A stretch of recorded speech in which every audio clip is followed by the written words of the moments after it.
ಶ್ರೀರಾಮ ಸಮರ್ಥ. September 7. ಹಣವನ್ನು ನೀತಿ ಧರ್ಮದಿಂದ ಸಂಪಾದಿಸಬೇಕು. ಚಿಂತೆಗೆ ಕಾರಣವಿಲ್ಲದಿದ್ದರೂ ಚಿಂತೆಯಲ್ಲಿರುವುದು ಕೆಲವರಿಗೆ ವ್ಯಸನವಾಗಿರುತ್ತದೆ. ವ್ಯವಹಾರದಲ್ಲಿ ಚಿಂತೆಯು ದೊಡ್ಡ ವಿಕಲ್ಪವಾಗಿರುತ್ತದೆ.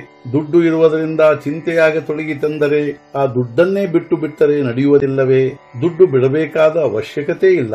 ಆದರೆ ದುಡ್ಡಿನಲ್ಲಿ ಪ್ರೇಮವಿರಬಾರದು. ಅತ್ಯಂತ ಪರಿಶ್ರಮದಿಂದ ಸಂಪಾದಿಸಿದ ದುಡ್ಡು ನಮ್ಮ ದುಃಖಕ್ಕೆ ಕಾರಣವಾದರೆ ಅದರ ಉಪಯೋಗವೇನು? ಹಣವೇ ಜೀವನದ ಸರ್ವಸ್ವವಲ್ಲ ಅಥವಾ ಸರ್ವಶ್ರೇಷ್ಠ ಧ್ಯೇಯವೂ ಅಲ್ಲ.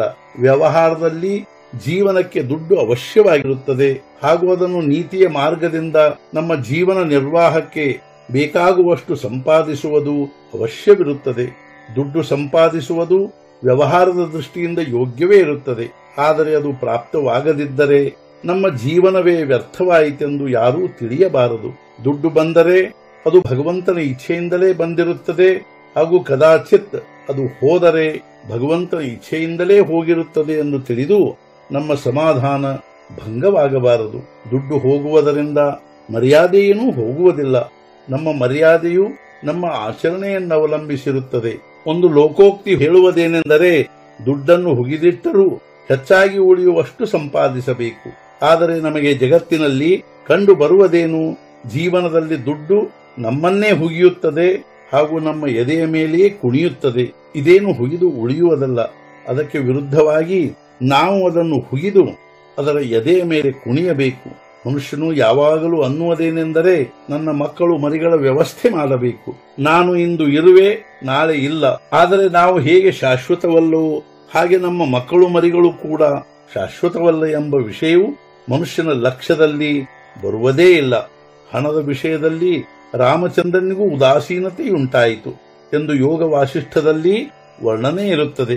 ಹಾಗೆ ನೋಡಿದರೆ ಇದು ನಮಗೂ ಅನ್ವಯಿಸುತ್ತದೆ. ರಾಮನ ಉದಾಸೀನತೆಯು ಹಣ ಇರುವುದರಿಂದ ಆಗಿತ್ತು. ಆದರೆ ನಮ್ಮ ಉದಾಸೀನತೆಯು ಹಣದ ಅಭಾವದಿಂದಾಗಿರುತ್ತದೆ. ಹಣವಿಲ್ಲದಿರುವುದರಿಂದ ನಮಗೆ ಉದಾಸೀನತೆ ಉಂಟಾಗಿರುತ್ತದೆ. ಏಕೆಂದರೆ ನಮಗೆ ಅದು ಪ್ರಪಂಚದಲ್ಲಿ ಸುಖದ ಸಾಧನೆಯಾಗಿರುತ್ತದೆ. ಆದರೆ ಅದರೊಂದಿಗೆ ನಮಗೆ ಭಗವಂತನೂ ಬೇಕೆನಿಸುತ್ತದೆ. ಈಗ ನಾವು ನಮ್ಮ ಹಣದ ಸರಿಯಾದ 2 ಭಾಗ ಮಾಡೋಣ. ನಮ್ಮ ಪ್ರಪಂಚಕ್ಕೆ ಸಾಕಾಗುವಷ್ಟು ಹಣವನ್ನು ಸಂಪಾದಿಸಿ ಬಾಳೋಣ. ಹೆಚ್ಚಿನ ಅಪೇಕ್ಷೆ ಮಾಡದಿರೋಣ. ಇದು ನಮ್ಮ ಪಾಲಿನ ಹಣವಾಯಿತು. ಇದರಿಂದ ಹೆಚ್ಚಾಗಿ ಉಳಿದದ್ದೆಲ್ಲವೂ ಮತ್ತೊಬ್ಬರದು. ಅದರ ಲೋಭ ಹೊಂದಬಾರದು. ಶ್ರೀಮಂತರು ಹಣಕ್ಕಾಗಿ ಅಂದರೆ ಲಕ್ಷ್ಮಿಗಾಗಿ ತಮ್ಮ ಜೀವನವನ್ನೆಲ್ಲ ಖರ್ಚು ಮಾಡುತ್ತಾರೆ. ಆದರೆ ಅದು ಅವರನ್ನು ಸಮೂಲ ನಾಶ ಮಾಡುತ್ತದೆ. ಆದ್ದರಿಂದ ನಾರಾಯಣನ ಸ್ಮರಣೆಯಲ್ಲಿ ಲಕ್ಷ್ಮಿಯನ್ನು ಸಂಪಾದಿಸಿದರೆ ಅದು ನಮ್ಮ ನಾಶ ಮಾಡದೆ ನಮ್ಮ ಆನಂದಕ್ಕೆ ಕಾರಣವಾಗುತ್ತದೆ. ಇಂದಿನ ಮುಖ್ಯ ವಿಚಾರ, ಹಣವನ್ನು ನೀತಿ ಧರ್ಮದಿಂದಲೇ ಸಂಪಾದಿಸಬೇಕು. ಅದನ್ನು ಅಯೋಗ್ಯ ಮಾರ್ಗದಿಂದ ಸಂಪಾದಿಸುವುದು ಉಚಿತವಲ್ಲ. ಸದ್ಗುರುನಾಥ ಮಹಾರಾಜ್ ಕಿ ಜೈ. ಜೈ ಜೈ ರಘುವೀರ ಸಮರ್ಥ.